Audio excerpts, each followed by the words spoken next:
Unacademy. Let's crack it.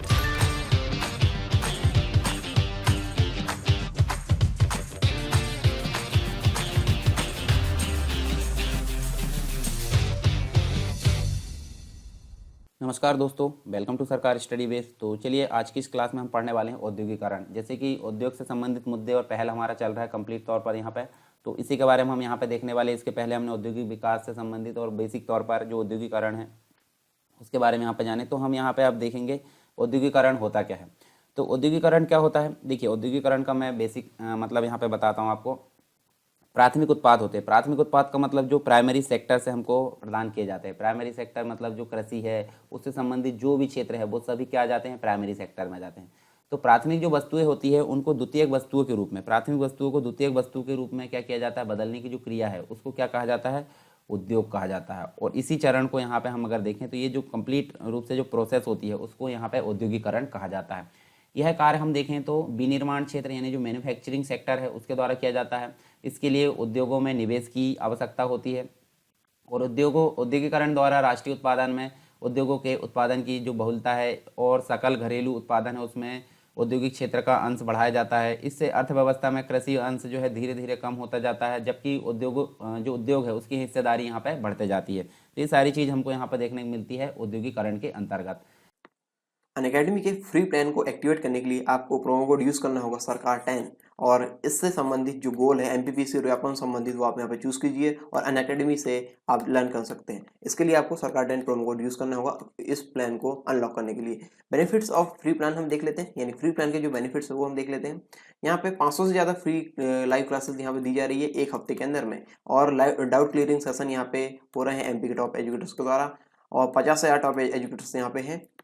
Daily और weekly free live mock test यहाँ पे लिए जाते हैं और इनका पेपर एनालिसिस भी होता है टॉप एजुकेटर्स के द्वारा, और जो कि फ्री लाइव क्लासेस में 4 डिफरेंट एग्जाम को कवर कर रहे हैं। MP basic prelims, MP police constable और एमपी एसआई, एमपी जेल फेर, ये 4 डिफरेंट एग्जाम्स हैं, इनको कवर किया जा रहा है। फ्री लाइव क्विज यहाँ पे चल रही है, 20,000 से ज़्यादा क्वेश्चन है सभी सब्जेक्ट को मिला के, और डेली T20 सीरीज यहाँ पे होती है मंडे टू सैटरडे रोजाना 8 बजे, और 20 क्वेश्चन इसमें होते हैं, 20 मिनट का समय होता है और 20 मिनट आपको इसको सॉल्व करके देना होता है। इसके बाद ही 8:30 बजे से यहाँ पे पेपर एनालिसिस होता है जो टेस्ट आपने दिए हो।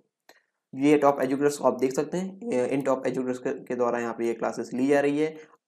डेली आपको फ्री लाइव क्लास का मौका मिलेगा यहाँ पे, और इंटरेक्ट करने का मौका मिलेगा टॉप एजुकेटर्स से, जो कि इस प्रकार से हैं आप देख सकते हैं। अपने जो गोल से संबंधित जो भी एजुकेटर्स हैं आप उनसे ज्वाइन कर सकते हैं। और यहाँ पे फ्री मॉक टेस्ट यहाँ पे चल रहे हैं, और जैसे T20 सीरीज मैंने आपको बता दिए किस प्रकार से चल रही है। और यहाँ पे आप मिनी कोर्स अटेंड कर सकते हैं, जो कि इस प्रकार आप देख सकते हैं। रिवाइज सिलेबस एमपीजीएल पेरी का और बहुत कुछ यहाँ पे है, और मिनी कोर्स के अंतर्गत इन एजुकेटर से आप पढ़ सकते हैं। और डाउनलोड करना होगा आपको अनअकैडमी का ऐप, और यहाँ पे एमपीपीसी गोल चूज करना होगा। और मैं जैसा कि मैंने बताया था सरकार 10 प्रोमो कोड आपको यूज करना है, उसके बाद इस फ्री प्लान को आप अनलॉक कर सकते हैं। Unacademy, let's crack it. अब यहाँ देखें तो हमको बेसिक तौर पर देखने को मिलेगा एक चीज़ जो सकल घरेलू उत्पाद यानी कि जीडीपी अगर बात करें, जीडीपी यानी ग्रॉस डोमेस्टिक प्रोडक्ट, जिसके बारे में हम आगे राष्ट्रीय आय के अंतर्गत सारी चीज़ें यहाँ पर कवर करेंगे। तो आप बेसिक तौर पर इतना बस याद रख लीजिए, जीडीपी यानी कि सकल घरेलू उत्पाद। तो इसमें उद्योगों का क्या योगदान है, यानी contribution of industries in GDP. तो एक लेखा वर्ष यानी कि कंप्लीट जो अकाउंटिंग वर्ष होता है, यानी कि अगर बात करें 1 अप्रैल से 31 मार्च की बात कर लेते हैं तो ये कंप्लीट लेखा वर्ष कहलाता है, अकाउंटिंग ईयर कहलाता है। एक देश की जो घरेलू सीमा है, एक देश की घरेलू सीमा में सभी जो उद्यमी हैं, यानी कि चाहे वे निवासी हो या फिर अनिवासी नहीं हो, इनके द्वारा की गई जो सकल मूल्यवर्धन है उसको हम क्या कहेंगे, सकल घरेलू उत्पाद कहेंगे। तो ये तो बेसिक डेफिनेशन हो गई जीडीपी की। और सकल घरेलू उत्पाद में उद्योग है यानी कि जो विनिर्मित वस्तु है उनका एक बड़ा योगदान यहाँ पर देखने को मिलता है। 2016 और 2017 के अंतर्गत जो है वो कंप्लीट ईयर में अगर देखें तो जीडीपी में जो औद्योगिक क्षेत्र है उसका अंश हमको क्या देखने को मिलता है, 29.02% यहाँ पे देखने को मिलता है। यहाँ पे ये पहुँच गया था। अब वर्ष 1951 और 52 की बात करें, 1951-52 में आप देख सकते हैं, देखिए मात्र यहाँ पे देखें 16.6% यहाँ पे देखने को मिला था। और उद्योगों की जो इस बढ़ते यहाँ पे यानी कि बढ़त के पीछे निर्माण क्षेत्र में बहुत यहाँ पे वृद्धि हुई है और यही इसका मुख्य कारण माना जाता है। और इस बढ़त के पीछे मुख्य रूप से अगर देखें तो उद्योगों में सुधार, विदेशी निवेश नीति यहाँ देखने को मिलती है, व्यापार नीति देखने को मिलती है, इसमें किए गए बदलाव भी शामिल है और इन नीतिगत सुधारों के कारण यहाँ पे भारतीय अर्थव्यवस्था में सकारात्मक परिवर्तन भी देखने को मिलते हैं। तो ये चीज़ बेसिक तौर पर हमको देखने को मिलता है सकल घरेलू उत्पाद में उद्योगों का योगदान क्या है। अब हम देख लेते हैं फाइनली, यहाँ देखिए हमने जैसे बात किए थे, हम औद्योगिक नीति के बारे में बात करेंगे। औद्योगिक नीति क्या होती है? उद्योगों के विकास के लिए समय समय पर गवर्नमेंट के द्वारा ये चीज़ें यहाँ पे लाई जाती है, जिसे इंडस्ट्रियल पॉलिसी बोलते हैं। तो देखिए किसी भी देश की जो संतुलित औद्योगिक विकास है उसके लिए एक स्पष्ट एवं व्यापक औद्योगिक नीति की आवश्यकता होती है। और भारत में स्वतंत्रता प्राप्ति के बाद से लेकर अब तक कई औद्योगिक जो नीतियाँ है उसकी घोषणा भी की गई है। जैसे कि अगर बात करें औद्योगिक नीति 1948 की, ठीक है, तो 1948 के अंतर्गत देख लेते हैं हम। देखिए हमने तो सारी चीज़ें देख ली कि आगे हम कौन कौन सी नीति के बारे में पढ़ने वाले हैं। तो यहाँ पे इसके बारे में हमको देखने मिलता है 6 अप्रैल 1948 को। आपको याद रखना 6 अप्रैल 1948 को ये जो है उस समय यानी कि तत्कालीन उद्योग एवं वाणिज्य मंत्री थे डॉक्टर श्यामा प्रसाद मुखर्जी, ठीक है, तो ये भी आपको याद रखना है, श्यामा प्रसाद मुखर्जी आपको याद रखना।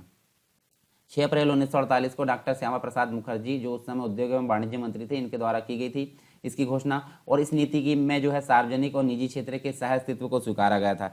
तो पब्लिक और जो प्राइवेट है इन दोनों के सह अस्तित्व यानी कि दोनों साथ मिलकर यहाँ पे काम करेंगे संयुक्त रूप से। तथा जो मिश्रित अर्थव्यवस्था है, मिश्रित मतलब निजी क्षेत्र और सार्वजनिक क्षेत्र दोनों अगर मिलजुल कर काम कर रहे हैं तो वो क्या कहलाएगी? मिश्रित अर्थव्यवस्था कहलाएगी। इसको अपनाने का सुझाव भी दिया गया और इस नीति के अंतर्गत उद्योगों को 4 भागों में बांटा गया। तो 4 भाग कौन कौन से थे वो हम यहाँ पे देख लेते हैं। जैसे पहले वर्ग की अगर बात करें तो इसमें सैन्य एवं राष्ट्रीय महत्व के उद्योग थे। सैन्य एवं राष्ट्रीय महत्व का मतलब क्या होता है? जो अस्त्र शस्त्र होते हैं, अणुशक्ति होती है, रेल परिवहन होते हैं, इन सभी को यहाँ पे शामिल किया गया।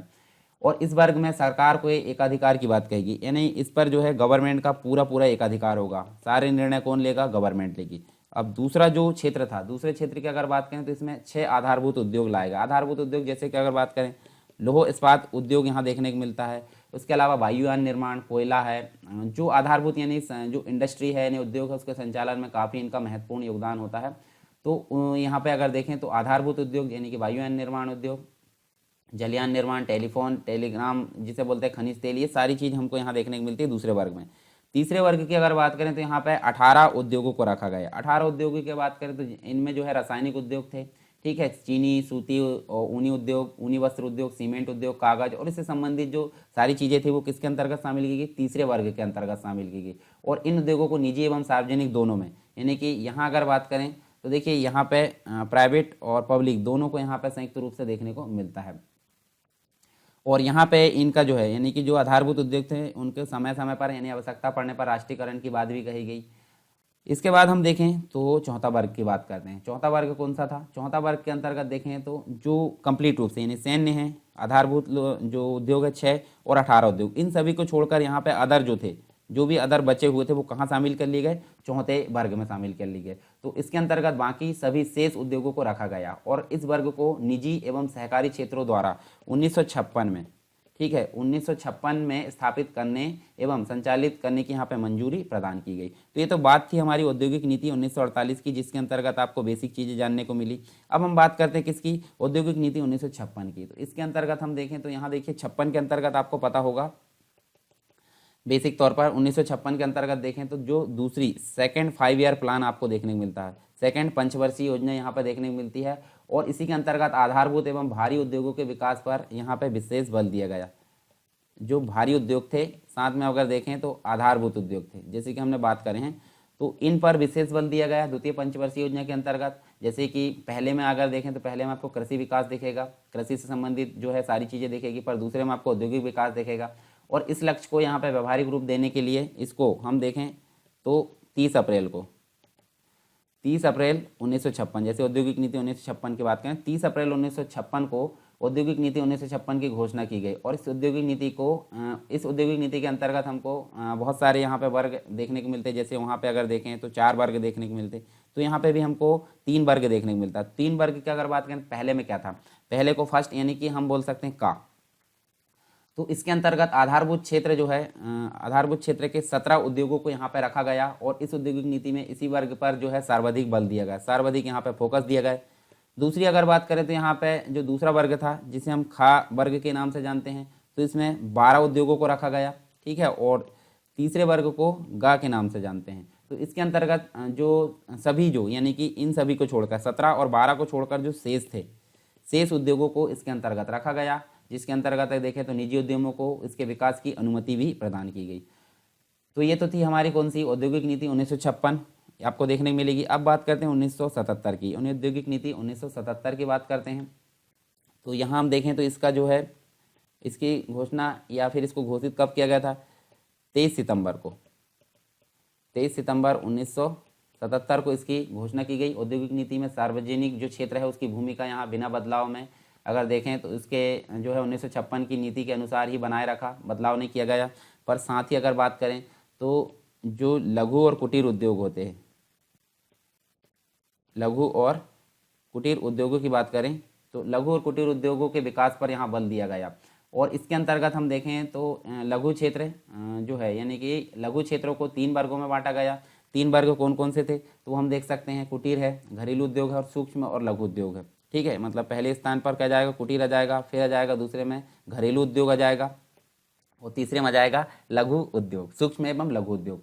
इसके तहत लघु उद्यमी जो है उसको एक स्थान पर सभी सुविधाएं उपलब्ध कराने के लिए क्या किया गया, एक डिस्ट्रिक्ट DIC जिसे बोलते हैं डिस्ट्रिक्ट इंडस्ट्री सेंटर, जिसे हम हिंदी में बोले तो जिला उद्योग केंद्र की यहाँ पे स्थापना या उसके निर्माण पर बल दिया गया। तो ये चीज़ हमको देखने को मिलती है किसके अंतर्गत, औद्योगिक नीति 1977। ज़्यादा कुछ चेंजेस नहीं है, सेम टू सेम बनाए रखा गया 1956 के अंतर्गत। फिर आगे एक औद्योगिक नीति आई जिसको बोला जाता है औद्योगिक नीति 1980। तो ये हम देख लेते हैं कब पारित की गई है, कब घोषित की गई, 23 जुलाई को, 23 जुलाई 1980 को ये जो है घोषित की गई। और इस नीति के अंतर्गत 3 मौलिक उद्देश्य निर्धारित किए गए। तो मौलिक उद्देश्य क्या थे, पहला था आधुनिकीकरण, आधुनिकीकरण, ठीक है, आधुनिकीकरण का यहाँ विस्तार, आधुनिकीकरण पर बल दिया गया। साथ में विस्तार की बात कही गई और जो पिछड़े उद्योग है उनका विकास की बात कही गई, ठीक है। 3 चीज़ें यहाँ थी इस नीति मतलब इसी के साथ में अगर देखें तो इस नीति में सार्वजनिक जो उद्यम थे जिसे पब्लिक एंटरप्राइज बोलते हैं, इसके कुशल प्रबंधन पर भी बल दिया गया। इस नीति में आर्थिक संघवाद की अवधारणा पर बल देते हुए जो पॉइंट मतलब एक नोट किए गए वाले जो पिछड़े जिले थे उसमें लघु एवं कुटीर उद्योगों की स्थापना पर बल दिया गया। चलिए आगे देखते हैं। आगे एक औद्योगिक नीति देखने को मिलती है आपको, औद्योगिक नीति 1991, यानी कि इसे हम किस नाम से जानते हैं, नई औद्योगिक नीति 1991 के नाम से भी जानते हैं। औद्योगिक नीति में व्यापक परिवर्तन की यहाँ घोषणा जो गवर्नमेंट है इसके द्वारा क्या की गई, 24 जुलाई 1991 को, 24 जुलाई 1991 को की गई। इसके अंतर्गत औद्योगिक लाइसेंसिंग नीति यानी कि जो एकाधिकार वाला जो मामला है, औद्योगिक लाइसेंसिंग आपको पता होगा 1991 जब हमारी क्या आई थी, ग्लोबलाइजेशन, प्राइवेटाइजेशन और जो लिबरलाइजेशन है यानी कि LPG रिफॉर्म आया था, उसके पहले आपको उद्योग को स्थापित करने में काफ़ी कठिनाइयों का सामना करना पड़ता था। यानी कि लाइसेंसिंग व्यवस्था और जो लाल फीताशाही है वो आपको बहुत ज़्यादा अधिक देखने मिली थी। तो यहाँ पे जो लाइसेंसिंग व्यवस्था है, साथ में अगर देखें तो जो एकाधिकार होता है जिसे हम मोनोपोली बोलते हैं, ठीक है, तथा जो प्रतिबंधात्मक व्यापार व्यवहार है, सार्वजनिक क्षेत्र है, विदेशी निवेश है आदि के संबंध में व्यापक बदलाव किए गए। जिसके अंतर्गत बात करें तो कुछ बेसिक चीज़ें हमको देखने को मिलती है। तो देखिए आपको यहाँ पे हम बात करें तो औद्योगिक नीति यानी कि इंडस्ट्रियल जो पॉलिसी है उसके एकाधिकार एवं प्रतिबंध जो व्यापार व्यवहार अधिनियम है जिसे हम बोलें तो MRTP, शॉर्ट फॉर्म में MRTP। चलिए आपको फुल फॉर्म बताना है इसका, MRTP का मैंने हिंदी में बता दिया, एकाधिकार एवं प्रतिबंध व्यापार व्यवहार अधिनियम MRTP। इस एक्ट का फुल फॉर्म बताना आपको। और इसी के अंतर्गत आने वाली जो कंपनी है उसकी परिसंपत्ति सीमा को समाप्त कर दिया गया। बहुत सारी चीज़ें यहाँ देखने को मिलेगी। और अब नई इकाइयों की स्थापना, विस्तार और विलय से संबंधित समामेलन अधिग्रहण के लिए एक निदेशक की नियुक्ति भी की गई। और नई औद्योगिक नीति में जो है यहाँ देखें तो हमको देखने को मिलता है उच्च प्रौद्योगिकी एवं जो उच्च निवेश है उसके आधार पर कुछ प्राथमिक उद्देश्यों की सूची बनाई गई। तो ये सारी चीज़ हमको यहाँ पर देखने को मिलती है किसके अंतर्गत, औद्योगिक नीति के अंतर्गत। अब आपको पता है औद्योगिक, जैसे कि आपको पता है औद्योगिक लाइसेंसिंग के बारे में मैंने बात किया। औद्योगिक लाइसेंसिंग क्या होती है, ठीक है, क्या होती है औद्योगिक लाइसेंसिंग। तो इसका मतलब है वर्ष हम देखें तो LPG आया था, LPG कब आया था 1991 में, ठीक है, 1990-91 के आसपास हम नई औद्योगिक नीति बात करें तो इसके पश्चात औद्योगिक क्षेत्र में विभिन्न नियंत्रणों को यहाँ पर समाप्त कर दिया गया था और एक व्यापक जो कार्यक्रम है उसको प्रारंभ किया गया था। वर्तमान की बात करें तो सुरक्षा, सामरिक, पर्यावरण की जो दृष्टि है उससे मात्र यहाँ 5 उद्योग अनिवार्य लाइसेंसिंग के अंतर्गत आते थे। जैसे कि अगर बात करें तो एक था एल्कोहल, ठीक है, एल्कोहल पेय पदार्थ का जो है वो हम देख सकते हैं, ये सारी चीज़ें लाइसेंस के अंतर्गत आती है। फिर जो भी मतलब इसी से संबंधित एक उद्योग है जिसे तंबाकू निर्माण, सिगार, सिगरेट और विनिर्मित तंबाकू उत्पाद है। फिर हम इलेक्ट्रॉनिक की बात करें, इलेक्ट्रॉनिक उद्योग, एरोस्पेस और सभी प्रकार के रक्षा उपकरण इसके अंतर्गत आते हैं। फिर सेलुलो जो सुरक्षा फ्यूजिंग है, बारूद है, नाइट्रोसेल्यूलोज है, ये सभी किसके अंतर्गत आते हैं, औद्योगिक लाइसेंसिंग के अंतर्गत शामिल किए गए। और कुछ विशेष तरह के खतरनाक रसायन इसके अंतर्गत शामिल किए जाते हैं। उदारीकृत औद्योगिक जो स्थल है निर्धारण नीति भी यहाँ देखने को मिलती है हमको, तो उसके बारे में हम बाद में विस्तार से देखेंगे, ठीक है। अब हम बात कर लेते हैं क्या अनअकैडमी के फ्री प्लान्स के बारे में हम अभी देख चुके हैं। जैसा कि इसमें 500 से ज़्यादा लाइव क्लासेस मिल रही पर वीक और टॉप एजुकेटर्स द्वारा पढ़ाया जा रहा है। डेली और वीकली यहाँ पर मॉक टेस्ट हो रहे हैं और 4 डिफरेंट एग्जाम को हमें कवर किया जा रहा है। MPPSC prelims, MP police constable, MPSI, MP jail प्रहरी और साथ ही फ्री लाइव क्विज यहाँ पे चल रही है। 20 से ज़्यादा क्वेश्चन यहाँ पर कवर किया जा रहे हैं जो कि सभी सब्जेक्ट से हैं। और डेली T20 सीरीज यहाँ पे चल रही है। 20 क्वेश्चन होते हैं, 20 मिनट में आपको इनके आंसर देने होते हैं। और इसके बाद ही 8:30 बजे से, ठीक है, ये सीरीज चलती है 8 बजे से शाम को 8 बजे, मंडे से सैटरडे तक, सोमवार से शनिवार तक। और 8:30 बजे आपको इन पेपर संबंधित जो एनालिसिस है वो यहाँ पे दिए जाएंगे टॉप एजुकेटर्स के द्वारा। और इसके बाद जब आप प्लस सब्सक्रिप्शन लेंगे यानी प्लस वाले प्लान्स लेंगे तो उसमें आपको कुछ विशेष यहाँ पे सुविधाएं मिल रही है। जैसे यहाँ पे 4 अलग अलग तरीके के बैच बनाए गए हैं। कंप्लीट सिलेबस बैच है ये और वीकली मॉक टेस्ट इसमें होंगे। पहला बैच है 10 मंथ का, 10 मंथ फाउंडेशन बैच है। किसके लिए? MPPSC प्रीलिम्स और मेंस के लिए, जो कि डेडिकेटेड आंसर राइटिंग प्रैक्टिस वहाँ पे होगी और जो कि हर वीक यहाँ पे लॉन्च हो रहा है। अपने अनुसार आप वहाँ पे ज्वाइन कर सकते हैं। दूसरा बैच है 2 year foundation batch for MPPSC prelims and mains, और जो डिज़ाइन किया गया है अंडर ग्रेजुएट एस्पिरेंट्स के लिए जो कि कॉलेज वगैरह में पढ़ रहे हैं अभी, उन स्टूडेंट के लिए ये डिज़ाइन किया गया है। और ये फोर्टनाइटली ये लॉन्च होते हैं। 120 डेज ये टारगेट स्टडी बैच है ये। और MPPSC प्रीलिम्स के लिए है और ये लॉन्च किए जाते हैं हर मंथ। 3 मंथ बैच है यहाँ पे for other MP exams. MP forest service, MP police constable, MP sub inspector, MP labour inspector launch किए जाते हैं ये हर महीने, ठीक है। तो अपने अनुसार आप इसमें ज्वाइन हो सकते हैं। इसमें फायदा और क्या मिलने वाला है आपको? 50 से ज़्यादा टॉप एजुकेटर्स है इसमें जो कि डेली लाइव क्लासेस ले रहे हैं। 500 से ज़्यादा लाइव क्लासेस यहाँ पे हर महीने हो रही है और जो कि सभी एग्जाम को कवर कर रहे हैं। इसमें जो तैयारी हो रही है MP के एग्जाम्स की, और डेडिकेटेड डाउट क्लियरिंग सेशन यहाँ पे लाइव क्लासेस में दिए जा रहे हैं। बाइलिंगुअल हिंदी और इंग्लिश क्लासेस यहाँ पे हो रही है। नोट्स दिए जा रहे हैं टॉप एजुकेटर्स के द्वारा। 20 से ज़्यादा MCQ है और जो कि डेली प्रैक्टिस में कवर किए जा रहे हैं सभी सब्जेक्ट्स के, जो पेड प्लान में आपको मिलने वाले हैं। अपकमिंग बैचेस की बात करूँ तो यहाँ पे लक्ष्य MPPSC 2020 बैच स्टार्ट हो रहा है 11 दिसंबर 2020 से, और फाउंडेशन बैच है यहाँ पे 10 मंथ का है और 23 दिसंबर 2020 से स्टार्ट हो रहा है। तो इसको आप सब्सक्रिप्शन कैसे लेंगे? सब्सक्रिप्शन आपको जब आप ऐप खोलेंगे तो MPPSC अकाउंट संबंधित इस प्रकार का इंटरफेस मिलेगा और यहाँ पे आपको प्लस सब्सक्रिप्शन लेना होगा, ठीक है। 3 डॉट में क्लिक करके प्लस सब्सक्रिप्शन लेना पड़ेगा और यहाँ पे जाके गेट सब्सक्रिप्शन कीजिए। फिर आप यहाँ से अपने अनुसार जितने मंथ का आपको लेना आप ले सकते हैं और एनरोल कर सकते हैं अपने बैच में, जिस बैच में आपको एनरोल होना है। यहाँ पे बहुत सारे बैच बने हुए हैं जैसे कि हमने अब डिस्कस किए, उससे संबंधित जो डेडिकेटेड डाउट सेशन है और जो वीकली टेस्ट है वो भी आप यहाँ पे लॉग इन कर सकते हैं, ठीक है। इसमें ज्वाइन करके आप आसानी से इसको देख सकते हैं। Download Unacademy app now to crack MP and व्यापक एग्जाम्स, लेट्स क्रैक इट। जो नई औद्योगिक नीति आई हमारी कौन सी 1991, इसके बारे में कुछ बेसिक चीज़ें हम जान लेते हैं। तो क्या है इसके अंतर्गत जो है बेसिक तौर पर अगर बात करें तो यहाँ पे जो औद्योगिक नीति है हम देखें तो 1991 के पश्चात जो औद्योगिक विकास है वो काफ़ी तीव्र हुआ। जहाँ अगर बात करें वर्ष 1991 की तो उसके पहले की स्थिति देखते हैं। पहले के जो वर्ष है उसमें औसत औद्योगिक विकास की जो दर थी वो मात्र 4% थी, ठीक है, मात्र 4% थी। जिसे हम बात करें तो यहाँ पे हम इसको क्या बोलते हैं? हिंदू विकास दर बोलते हैं। अब हिंदू विकास दर आपको राष्ट्रीय आय के अंतर्गत जो है देखने को मिलेगी, तो हम उसके अंतर्गत भी पढ़ लेंगे, तो इसको हिंदू विकास दर बोला जाता है। इसके बाद हम देखें तो वर्ष 1991 के बाद देखते हैं, 1991 से 2012 की बात करते हैं। तो यहाँ पे औसत वृद्धि आपको कितनी देखने को मिलेगी? 6% के आसपास, यानी 6.5% के आसपास यहाँ बढ़कर देखने को मिली। इसके अतिरिक्त उदारीकरण यानी कि लिबरलाइजेशन की जो नीति है उसके परिणाम स्वरूप उद्योगों में श्रम सघनता में वृद्धि हुई तथा जो GDP है उसमें औद्योगिक उत्पाद का अनुपात भी बढ़ाया गया। साथ ही साथ अगर बात करें तो सार्वजनिक जो क्षेत्र है यानी कि सार्वजनिक क्षेत्र में किए जाने वाले जो भी सुधार है उसमें उसके उत्पादन पर अनुकूल प्रभाव पड़ा। इन सुधारों के अंतर्गत सार्वजनिक क्षेत्र की इकाइयों को निजी क्षेत्र को बेचने की व्यवस्था यहाँ की गई, और क्योंकि निजी क्षेत्र की कार्यक्षमता बेहतर है और इसलिए इस बिक्री में उत्पादन बढ़ेगा। ये सारी चीज़ यहाँ पे देखने को मिली। ठीक है, साथ में हम देखें तो देखिए हमको दूसरी ओर देखने को मिलता है अक्षम व कमजोर जो इकाई है उसको बंद करने से इनमें जो है लगे संसाधनों का बेहतर जो है उपयोग देखने को मिला, संसाधनों का बेहतर उपयोग यहाँ पर देखने को मिला। और निजीकरण यानी कि प्राइवेटाइजेशन के परिणाम स्वरूप जो स्टॉक एक्सचेंज है, स्टॉक एक्सचेंज में सार्वजनिक इकाइयों की जो शेयर है उसकी खरीद बिक्री बढ़ी और इसकी दक्षता में भी काफ़ी सुधार हुआ। साथ ही अगर बात करें तो गोल्डन हैंडशेक भी हमको देखने को मिलता है, जिसके अंतर्गत स्वैच्छिक सेवानिवृत्ति योजना, स्वैच्छिक सेवानिवृत्ति यानी कि वॉलेंट्री रिटायरमेंट जो स्कीम है जिसे वीआरएस बोलते हैं, इसका प्रयोग किया गया है, जिसे गोल्डन हैंडशेक जो है उसके नाम से जाना जाता है। इसके अलावा राज्य वित्त निगमों में मुख्य रूप से बड़े पैमाने के उद्योगों के विकास के लिए भी यहाँ पर सहायता प्रदान की गई। तो ये चीज़ें हमको देखने को मिलती है नई औद्योगिक नीति 1991 के अंतर्गत। चलिए एक नीति की बात करते हैं, नई विनिर्माण नीति आई थी 2011 में, तो इसके बारे में भी हम यहाँ पर देख लेते हैं। फिर उसके बाद हम बाकी चीज़ें यहाँ पर विस्तार से देखेंगे।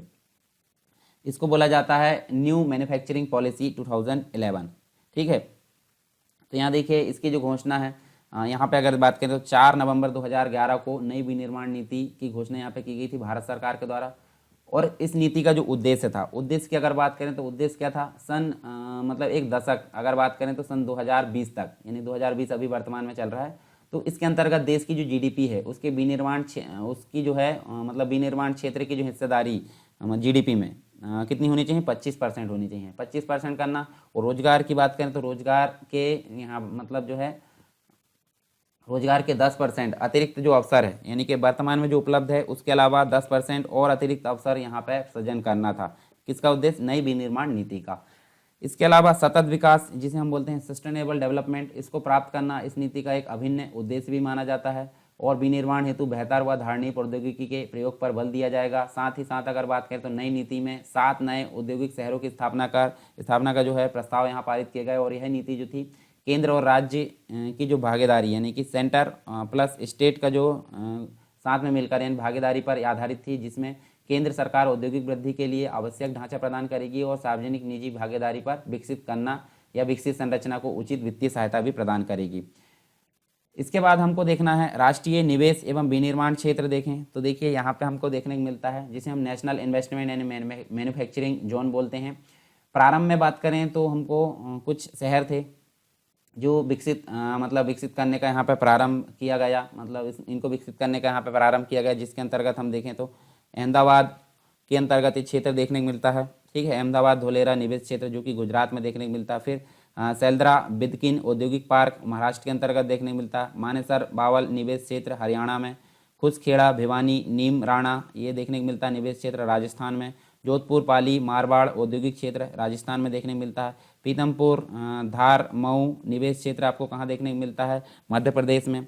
इसके अलावा अगर बात करें तो आपको देखने को मिलता है जो दादरी नोएडा है गाजियाबाद जो निवेश क्षेत्र देखने को मिलता है उत्तर प्रदेश में। दीघी पोर्ट औद्योगिक क्षेत्र देखने को मिलता है महाराष्ट्र के अंतर्गत। और यहाँ देखें तो जो 14 अल्प औद्योगिक क्षेत्र है उनको सैद्धांतिक रूप से स्वीकृति दी गई। इसमें प्रमुख रूप से देखें तो यहाँ पर नागपुर, तुमकुर, चित्तूर, मेंढक, इसके अलावा अगर देखें तो प्रकाशम, ये सभी आपको स्टेट के साथ में देखने को मिल जाएंगे। तो ये सारी चीज़ हमको देखने को मिलती राष्ट्रीय निवेश व विनिर्माण क्षेत्र के अंतर्गत। चलिए हम आगे देख लेते हैं एक नई विनिर्माण नीति जो है उसकी विशेषताएं क्या क्या थी यहाँ पे उसके बारे में। तो कुछ बेसिक तौर पर हम देख लेते हैं फटाफट। तो देश की अर्थव्यवस्था की बात करें तो इसमें हम देख सकते हैं लघु और मध्यम जो उद्योग है उसके महत्व को स्वीकार करते हुए इस नीति में सामान्यतः विनिर्माण उद्योगों के लिए अन्य हस्तक्षेप जो है उसके अतिरिक्त लघु और जो मध्यम उद्योग है उसको समर्पित यहाँ पे थी, यानी कि लघु एवं मध्यम उद्योगों के महत्व को यहाँ पर स्वीकार किया गया और उसी के संबंध में ये जो है समर्पित हस्तक्षेप शामिल इसके अंतर्गत किया गया। और ये हस्तक्षेप मुख्य रूप से देखें तो हमको प्रौद्योगिकी उन्नयन पर्यावरण और इसके अनुकूल देखने को मिलता है। ठीक है, और इनको अपनाने तथा जो इक्विटी है निर्देशों से संबंधित भी देखने को मिलती है। साथ ही अगर देखें तो बंजर भूमि का जो सदुपयोग है इसके संबंध में देखने को मिलता है। इसके अलावा हम देखें तो समेकित जो औद्योगिक टाउनशिप है जिसके अंतर्गत राष्ट्रीय निवेश और विनिर्माण क्षेत्र विश्व स्तरीय भौतिक और सामाजिक जो अवसंरचना है समेकित औद्योगिक टाउनशिप के रूप में परिकल्पित किए गए, सारी चीज़ हमको देखने को मिलती है। इसके अलावा प्रतिस्पर्धा नीति पर जो कानून नीति है, कानून समिति है, उसके बारे में यहाँ देख लेते हैं, जिसके अंतर्गत हम देखेंगे वैश्विक प्रतिस्पर्धा सूचकांक जो है, वैश्विक प्रतिभा प्रतिस्पर्धा सूचकांक 2020, ये हम देखेंगे। तो हम पहले देख लेते हैं वर्ष 1999। तो वर्ष 1999 की अगर बात करें तो इसके पहले हम देख सकते हैं 1991 में आपको औद्योगिक नीति में क्या हुआ था, परिवर्तन हुआ था। इसके बाद में किए गए बदलाव के अंतर्गत सरकार के द्वारा अक्टूबर 1999 में SBS राघवन है, एक पर्सन है, ठीक है, इनकी अध्यक्षता में प्रतिस्पर्धा नीति एवं कानून जो समिति है उसका गठन किया गया है। इस समिति के गठन का प्रमुख उद्देश्य क्या था? एकाधिकार की प्रवृत्ति को रोकना, जो मोनोपोली थी, मतलब किसी एक व्यक्ति का जो अधिकार है मार्केट में, उसको रोकना था, और प्रतिस्पर्धा को बढ़ावा देने वाली जो नीति है उसके संबंध में यहाँ पे सुझाव देना था। तो इसके संबंध में ये सारी चीज़ें देखने को मिली। और आपको एक जो है एक्ट देखने को मिलेगा जिसे हम बोल सकते हैं MRTP। इसका फुल फॉर्म बताना आपको कमेंट बॉक्स में। एकाधिकार एवं प्रतिबंधात्मक व्यापार व्यवहार आयोग इसे बोला जाता है, ठीक है। और भारतीय प्रतिस्पर्धा आयोग ने जो है 20 मई 2009 को ये कार्य प्रारंभ कर लिया गया, ठीक है। तो ये चीज़ हमको देखने मिलती है। अब यहाँ देखें हम इसके बारे में थोड़ी सी जानकारी, जो वैश्विक प्रतिभा प्रतिस्पर्धा सूचकांक है 2020। तो जनवरी 2020 की बात करते हैं। जनवरी 2020 में वैश्विक प्रतिभा प्रतिस्पर्धा सूचकांक 2020 इन सीट बिजनेस स्कूल द्वारा जो है गूगल और जो एडिगो समूह है इसके द्वारा सहयोग से जारी किया गया। और इसका जो केंद्रीय विषय था, कृत्रिम बुद्धिमत्ता के युग में वैश्विक प्रतिभा, यानी कि global talent in the age of artificial intelligence. तो इसमें टोटल मिलाकर 132 देशों को शामिल किया गया, ठीक है। और इस सूचकांक में प्रथम 5 स्थान की अगर बात करें तो प्रथम 5 स्थान हमको देखने मिलता है। पहले नंबर पर स्विट्जरलैंड है, संयुक्त राज्य अमेरिका, दूसरे नंबर पर सिंगापुर है, उसके बाद स्वीडन है और डेनमार्क है। ये चीज़ें हमको देखने मिली टॉप 5। और इस सूचकांक में निम्न 5 स्थान की अगर बात करें, नीचे से 5 स्थान सबसे फिसड्डी वाले, तो यहाँ देखें सबसे नीचे थे कौन से? यमन, फिर अंगोला है, फिर कांगो है, ठीक है, बुरुंडी है और मोजाम्बिक है। तो ये सभी ज़्यादातर आपको अफ्रीका के जो कंट्री है, अफ्रीकन कंट्री देखने को मिलेगी। इसके अलावा भारत की अगर बात करें तो भारत का जो है इस सूचकांक में अगर बात करें तो 40.42 स्कोर यहाँ रहा और 72वें स्थान पर अपना स्थान बनाए रखा। और इसके पीछे अगर बात करें तो 80 नंबर पर यह था। तो ये चीज़ हमको देखने को मिलती है प्रतिस्पर्धा नीति पर कानून समिति और वैश्विक प्रतिभा प्रतिस्पर्धा सूचकांक 2020 के अंतर्गत। बात कर लेते हैं कंपनी एक्ट की। तो कंपनी एक्ट के अंतर्गत हमको क्या चीज़ें देखने को मिलती हैं, यहाँ पे देखिए जो बेसिक तौर पर अगर देखें तो कंपनी एक्ट कब आया था, तो 29 अगस्त 2013 की बात करते हैं। तो नए कंपनी अधिनियम यहाँ पे देखने को मिलता है 29 अगस्त 2013 को, जो कि पार्लियामेंट यानी संसद द्वारा पारित होने के उपरांत भारत के राष्ट्रपति ने यहाँ मंजूरी दी थी और 12 सितंबर 2013 को ये लागू हो गया। और इस अधिनियम ने जो है कंपनी से संबंधित वर्ष 1956 का यहाँ पे जो कानून है उसका स्थान लिया। इसके अंतर्गत कुछ प्रावधान थे, जैसे कि स्वतंत्र निदेशक होते हैं, मतलब जो कंपनी के निदेशक बोर्ड होते हैं उनके 1/3 स्वतंत्र निदेशक को रखा जाएगा जो किसी के दबाव में नहीं आएंगे, ठीक है। कम से कम महिला निदेशक भी यहाँ उनकी नियुक्ति अनिवार्य होगी। फिर अगर पारदर्शी कॉर्पोरेट गवर्नेंस, भ्रष्टाचार के मामले यहाँ पे निपटाए जाएंगे। लेखा परीक्षक का यहाँ बदलना होगा, मतलब प्रत्येक 5 वर्ष में लेखा परीक्षक को यहाँ पे बदलना होगा जो ऑडिटिंग करता है। वाणिज्यिक सामाजिक जो जिम्मेदारी है जिसे CSR बोलते हैं, इसके अंतर्गत उद्यमों को अपने कुल लाभ का 2% भाग व्यय करना होगा। ये सारी चीज़ हमको देखने को मिलती है।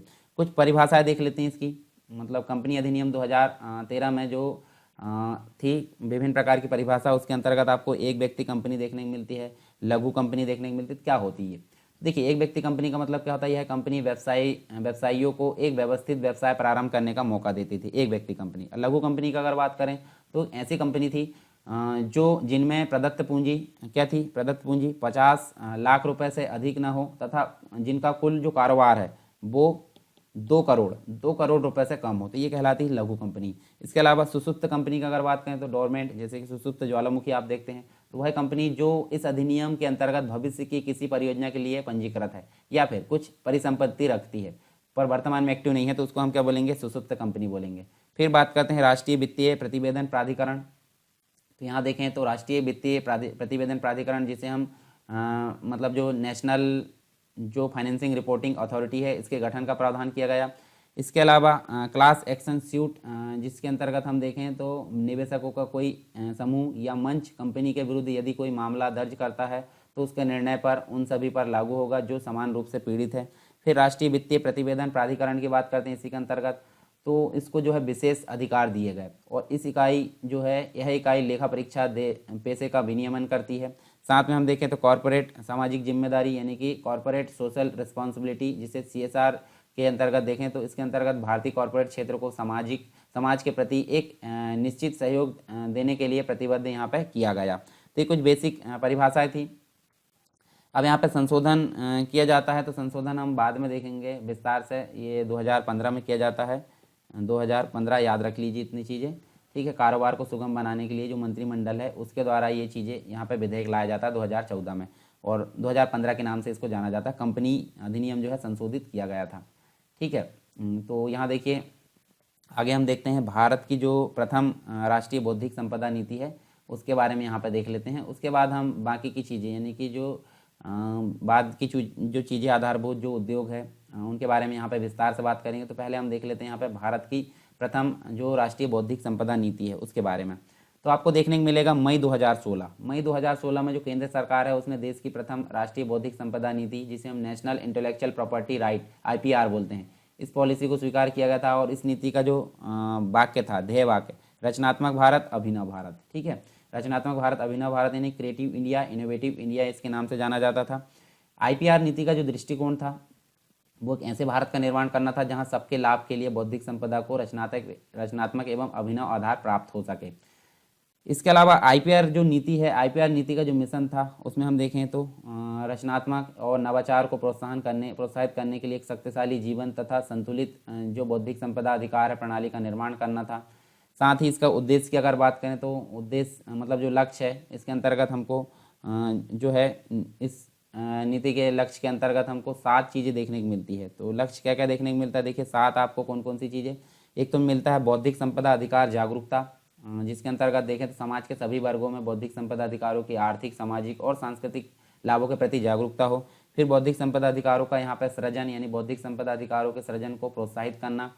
साथ ही साथ जो वैधानिक एवं विधायी तंत्र है उसके संबंध में जो बौद्धिक संपदा अधिकार है उससे संबंधित सशक्त एवं प्रभावी कानून को अपनाना, ताकि जो व्यक्ति है एवं व्यापक जनहित है उसके बीच में संतुलित व्यवस्था या संतुलन का यहाँ पे स्थापना की जा सके। फिर देखें प्रशासन एवं प्रबंधन, तो सेवा आधारित जो बौद्धिक संपदा अधिकार है प्रशासन है उसको आधुनिक एवं सशक्त बनाना था।